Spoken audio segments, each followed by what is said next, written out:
वालेकुम, मेरा नाम तौकीर है और आप देख रहे हैं ननकाना साहब न्यूज़ व्यूज़।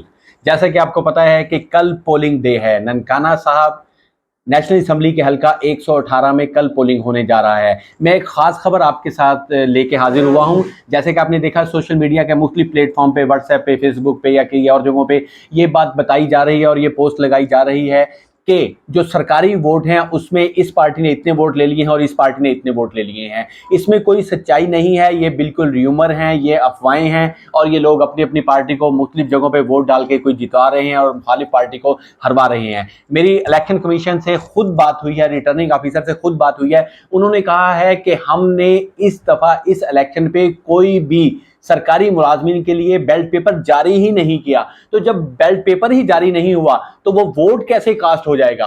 तो मेरी उन लोगों से भी दरख्वास्त है कि खुदा के लिए इस तरह की पोस्ट ना लगाएं, इस तरह की र्यूमर ना फैलाएं और आप लोगों से भी दरख्वास्त है कि इस तरह की बात को आगे शेयर भी मत कीजिए। कोई किसी तरह का इलेक्शन कमीशन ने बैलेट पेपर सरकारी मुलाजमीन को जारी नहीं किया। जब बैलेट पेपर जारी नहीं हुआ तो वोट भी कास्ट नहीं हुआ। तो इसलिए जितनी सोशल मीडिया पे ये रिपोर्ट चल रही हैं और ये जितनी पोस्ट लगी हुई हैं ये सब फेक हैं, ये सब गलत हैं, ये मुबालगा राय से काम लिया जा रहा है। प्लीज़ आप इनसे एहतियात कीजिए। बहुत शुक्रिया, अपना ख्याल रखिएगा। इंशाल्लाह कल पोलिंग डे पे आपसे बात होगी।